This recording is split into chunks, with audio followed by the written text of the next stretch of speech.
Hello दोस्तों, आप सबको स्वागत है ऑनलाइन साइंस वाला में। जैसा कि दोस्तों हम लोग पढ़ रहे थे एसके झा सर के टीसीएस पैटर्न वाले बुक, फिर से हमने दोस्तों आपके लिए लेकर आ चुके हैं। आज के दोस्तों क्लास में करेंगे सेट नंबर 8 के हर एक मैथ्स का सवाल है। ये दोस्तों बुक है एसके झा सर के टीसीएस पैटर्न वाले बुक। सेट नंबर 8 को निकाले और पूरे सवाल हम मैथ्स के करने वाले इस वीडियो में दोस्तों। तो क्योंकि दोस्तों हर एक टाइप के सवाल इसमें है और यही सवाल लगातार पूछे जा रहे हैं, इसी से छप रहे हैं सभी सवाल आरआरसी ग्रुप डी के एग्जाम में। चलिए दोस्तों, सवाल नंबर 1 आपके स्क्रीन पर होगा और सेट नंबर 8 का करिए और इस सवाल का आंसर देने का प्रयास करिए। इस प्रकार के सवाल है 5 रूट अंदर वाले 12 प्लस 6 रूट अंदर 27 प्लस माइनस 4 रूट अंदर 75 प्लस रूट अंदर 192। दोस्तों ऐसे सवाल आ जाने दोस्तों का करना है, आपको रूट वाले को हर हमेशा बराबर कर लेना है। कैसे करेंगे देख लीजिए। यहां पर हम लिख सकते हैं 5 × 2√3। कईयों कैसे किया दोस्तों, देखिए 5 को बाहर है, बाहर ही है। हम 12 को इस प्रकार तो लिख सकते हैं। देखिए दोस्तों आगे में जो दोस्तों रूट के बाहर में ये बगल में है ना, ये स्क्वायरिंग है। 2 का स्क्वायर 4 और 12 प्लस 6 इंटू यहां पर रखिए 3 का स्क्वायर 9, 9 × 27। यहां पर 4 इंटू 5 का स्क्वायर 25 × 75। समझ रहे हैं दोस्तों, समझिए। यहां से 5 हमने लिखे और रूट अंदर 3, 5 का स्क्वायर 25 × 75 प्लस इसको लिखेंगे 8 रूट अंदर 3, क्योंकि 8 का स्क्वायर 64 × 192। देखिए दोस्तों जो बाहर में बगल में है ये स्क्वायर होता है, ठीक है। सभी में देखिए 5 का 25 × 75, 3 का स्क्वायर 9 × 27, 2 का स्क्वायर 4 × 12। यहाँ पर देखिए जो रूट वाले हैं सभी बराबर हो चुका है। √3 अब प्लस कर लीजिए। देखिए यहाँ से हो जाएगा 10√3 प्लस 6 × 18√3 माइनस 4 × 5 20√3 प्लस 8√3। समझे दोस्तों। अब यहां से सभी को जोड़ लीजिए। 18 10 28, 28 और 8 कितना हो जाएगा 28 2 30 6 36 रूट अंदर 30 माइनस 20 रूट अंदर 3 घटा लेंगे आ जाएगा 16 रूट अंदर 3। यही इस सवाल का आंसर हो जाता है। देख लीजिए क्या ऑप्शन नंबर ए आपका सही हो रहा है। चलिए तो आगे सवाल में देख लेते हैं। 2 नंबर सवाल देखिए, यानी x रुपया की एक धनराशि को a और b और c के बीच में इस प्रकार विभाजित किया गया है कि उनके हिस्सों का अनुपात 2:3:5 में है। यदि b और c के हिस्से के बीच का धनात्मक अंतर 5940 है तो x का मान कितना होगा। आइए दोस्तों ऐसे सवाल हम कैसे उड़ाएंगे। कोई x रुपया है, इन टोटल रुपया x है दिया गया है सवालों में। यहां पर दोस्तों a और b और c का जो अनुपात दिया गया है 2:3:5 में दिया गया है। अब पूछा है क्वेश्चन में जो कह रहा है ना, b और c का जो अंतर दिया गया है 5940। लेकिन यहां पर एक्चुअल में देखा जाए b और c का जो अंतर आ रहा है 2 आ रहा है, लेकिन एक्चुअल में 2 नहीं आ रहा है। क्वेश्चन के हिसाब से 5940 दिया गया है, ठीक है दोस्तों। अब इसको भाग दीजिएगा इससे, कितना होना 2 दूना 4 2 9 18 2 7 14 2970 हो रहा है। 2 दूना 4, ठीक है, 9 दूना 18 सही है दोस्तों, 5940। ठीक है। तो अब यहां पर पूछा है x का मान। x का मान ये टोटल नंबर 5 3 8 2 10, ठीक है। तो 2970 गुना 10 हो जाएगा, तो आंसर आएगा 29700। यही इस सवाल का आंसर हो जाता है। देख लीजिए ऑप्शन नंबर बी आपका सही हो जाएगा। समझे दोस्तों। x यानी कि टोटल रुपया, इन सभी का टोटल कितना होगा ये वाला पूछा। 10 है तो हमने 10 गुना कर दिए इसमें, ठीक है। चलिए आगे सवाल को देख लेते हैं। कहता है 8 नंबर सवाल, ब्याज की गणना वार्षिक चक्रवृद्धि ब्याज के आधार पर चक्रवृद्धि ब्याज पर दी गई निश्चित धनराशि 2 वर्ष में 3025 है और 3 वर्षों में 3,327.5 है हो जाती है, तो धनराशि और वार्षिक ब्याज की दर क्रमशः ज्ञात करिए। दोस्तों यहाँ पर देखिए ऐसे सवाल किस प्रकार से करेंगे, आप लोग भी ट्राई कर सकते हैं। पहले दोस्तों 2 वर्षों में पहली बार 2 साल में कितना है, पहली बार 2 साल में 3,000 कितना दिया गया है, 25 रुपया था। और 3 साल बाद टोटल जो वही इसका जो राशि बन गया है 3327.5। ये दोस्तों है अमाउंट, मिश्र धन अमाउंट होता है दोस्तों। मिश्र धन जो होता है ब्याज प्लस प्रिंसिपल, ठीक है दोस्तों। तो यहाँ पर देखा जाए, यहाँ 2 साल में इतना था, यहाँ पर 3 साल में, तो दोस्तों साल का अंतर कितना, 1 ईयर का अंतर हो रहा कि नहीं दोस्तों। लेकिन यहाँ एक्चुअल में देखा जाए, यहाँ पर अंतर जो हो रहा है 302.5 हो रहा। किस पर हो रहा है, इस पर हो रहा, 325 पर हो रहा है। तो प्रतिशत 100 लगा देंगे, ये दशमलव उड़ाएंगे, ये 0 कट जाएगा, ये से ये कट गया, इधर आ गया 10, यानी कि दोस्तों यहाँ पर कितना आ गया, 10% आ गया। तो जो क्वेश्चन में पूछा है कि धनराशि और वार्षिक ब्याज की क्रमशः ज्ञात कीजिए। पहली बार दोस्तों निश्चित धनराशि 2 वर्षों में 325 था, तो दोस्तों 10% हो गया। तो दोस्तों यहाँ के पहले 10 था तो 1 बढ़ गया तो 11 हो गया। 2 साल में 2 बार गुना करिए, 10 से 11, ये जो बराबर है 325 के बराबर है, ठीक है दोस्तों। यहाँ से आप काट सकते हैं 11 से इसको, तो 11 दूना 22, यहाँ पर कितना बच गया 8, तो 11 सत्ते 77, ठीक है।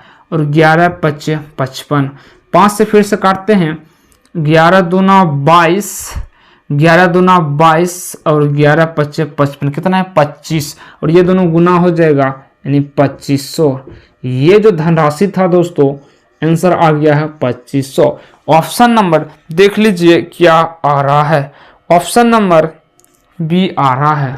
ऑप्शन नंबर बी 25% और 10% जो हमने यहाँ निकाले थे, यही सवाल का करेक्ट आंसर हो जाता है। चलिए हम लोग आगे सवाल को देख लेते हैं। 4 नंबर सवाल क्या कहता है, 1405% वार्षिक साधारण ब्याज की दर पर निवेशित की गई कोई धनराशि 6 वर्ष के बाद 13,464 रुपया हो जाती है।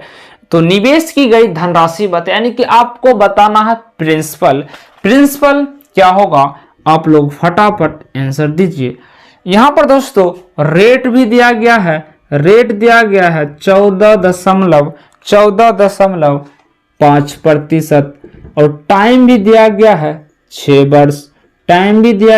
वर्ष, तो दोस्तों हम जानते हैं जो SI होता है ब्याज होता है R इंटू टी, तो इसको हम गुना करेंगे 14.5 गुना 6, तो कितना हो जाएगा 6 25 84 और 3 87, यानी कि यहाँ पर आ गया 87, यानी कि ब्याज आ गया है 87। लेकिन दोस्तों यहाँ पर जो सवाल में दिया गया है जो निवेशित की गई धनराशि 6 वर्ष के बाद, यानी कि दोस्तों 6 वर्ष के बाद जो ब्याज हुआ टोटल मिलाकर दिया गया है 13,464। ये दोस्तों ब्याज है 87, लेकिन पहले दोस्तों यहाँ पूछा है अमाउंट है दोस्तों जो होता एक्चुअल दोस्तों हर हमेशा अपने आप में 100% होता है। तो दोस्तों पहले 100 था तो ब्याज 87 बढ़ गया है, तो 187 अपॉन में 100 हो जाएगा प्रिंसिपल का। और टोटल जो रुपया अमाउंट जो दिया गया है सवाल में 13,464 दिया गया। तब दोस्तों हमारा निकालना है प्रिंसिपल, यानी कि जो हमने पहले रुपया निवेश किए थे वो आपको निकालना है। अब सवाल को काट दीजिए, आपका आंसर हो जाएगा। देख लीजिए इसको काटेंगे तो क्या आपका आंसर आ जाते हैं।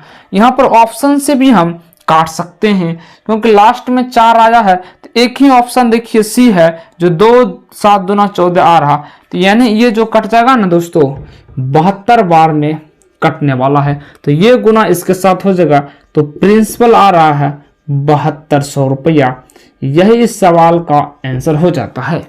आशा करता हूं आप लोग समझ गए होंगे ऐसे सवाल करने के।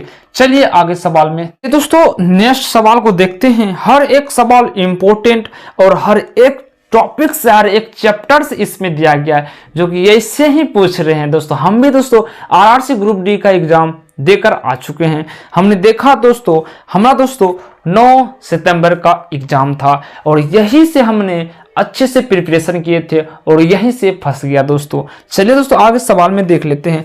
हिमानी ने 8,000 रुपये में एक वॉशिंग मशीन खरीदता है और क्या होता है, और उसकी मरम्मत 500 रुपया खर्च हो जाता है मरम्मत कराने में, और उसे 20% की लाभ पर बेच देती है। उसे इसे बेचकर जो धन मिलता है उससे वो एक वॉशिंग मशीन खरीद लेता है और उसे 10% की हानि पर बेच देती है। तो कुल हानि या लाभ परसेंट क्या हुआ है आपको बताना है। देखिए दोस्तों, हिमानी ने 8,000 रुपये में एक तो वॉशिंग मशीन खरीद लिया, हुआ कि दोस्तों जल्द ही खराब हो गया, तो उसमें 500 रुपया ठीक कराने में, मरम्मत कराने में रुपया खर्चा कर दिया गया, तो 8500 रुपया होगा। इसको 20% के लाभ पर बेच दिया है। 20% के लाभ दोस्तों यानी कि 120/100। दोस्तों कोई भी संख्या हर हमेशा अपने आप में 100 मानकर चलेगा, यानी कि आपके पास 100 था, 20% ज्यादा यानी 120/100।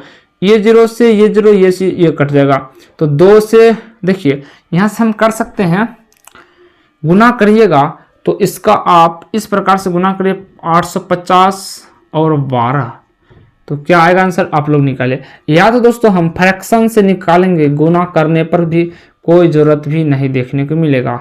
ठीक है दोस्तों, क्योंकि दोस्तों 20% का फ्रैक्शन होता है 1/5, यानी पहले दोस्तों आपको 5 रुपया था और 5 का 20% लाभ यानी कि 1 रुपया का लाभ 5 से 6 हो गया। अब यहां से हम 17 से काट सकते हैं, जो कि 17 छक 102 हो जाएगा। 17 देखिए 17 छक 102 और ये जीरो लगा यानी कि 1020 हो गया। इसका भी आप गुना करिएगा तो 10,200 हो जाएगा। अब हुआ कि दोस्तों कहता है और इसे 10% की हानि पर बेच देता है। अब यही संख्या को 10% की हानि पर बेच देता है, जो हम इस प्रकार से लिख सकते हैं, यानी कि 90/10, या तो 10% का हानि को हम 9/10 लिख सकते हैं, यानी इसको होगा 1/10, तो 10 का 10% हानि 1 यानी कि 9/10। तो यहाँ से हम ऐसे भी निकाल सकते हैं। इससे क्या होता दोस्तों, आप गुना करने में नहीं दिक्कत होगा। तो ये से ये कट गया, यहाँ पर कितना आ जाएगा 900, 9 दूना 18 और 9 कम ने, यहाँ से 9,180 रुपया हो चुका। लेकिन दोस्तों पहले ने आपने खर्चा कितना किया था दोस्तों, आपने जो खर्चा किए थे 8500 रुपया, आपने खर्चा किए थे 8500 रुपया। अब दोस्तों बेचे कितना, इतना में, तो फायदा कितना दोस्तों मिल रहा है आपको, यहाँ तो लाभ ही हो रहा है। तो लाभ देखिए 0 इधर घटे 0, 8 का 8 और 11 में 5 गया, 11 में 5 गया 6 और 9 में यहाँ बचा 8, 8 खत्म, यानी कि 680 रुपया का लाभ हो गया। देख लीजिए ऑप्शन नंबर डी आपका सही हो जाता। समझे दोस्तों, पहले इस पर 20% का हानि लाभ, तो कितना आ गया, इतना 10,200। इस पर 10% का हानि 90, हमने इसको इस प्रकार से लिख दिया फिर से, ठीक है, जो गुणा करने में कोई नहीं दिक्कत, तो इतना हो गया। हमने पहले दोस्तों खर्चा कितने किए थे, इतना किए थे, अब इसको हमने इतना में बेच दिए, तो हमारे पास लाभ हो गया। लाभ हो गया कितना, 680 रुपये का। यही सवाल में पूछा था। चलिए आगे सवाल देख लेते हैं। दोस्तों आगे सवाल को देखते हैं और सवाल नंबर 6 को देखिए, और क्वेश्चन जो बुक में दिया गया है 11 नंबर का। 16 और एक अन्य संख्या को y से गुना किया जाए तो 460.8 होता है।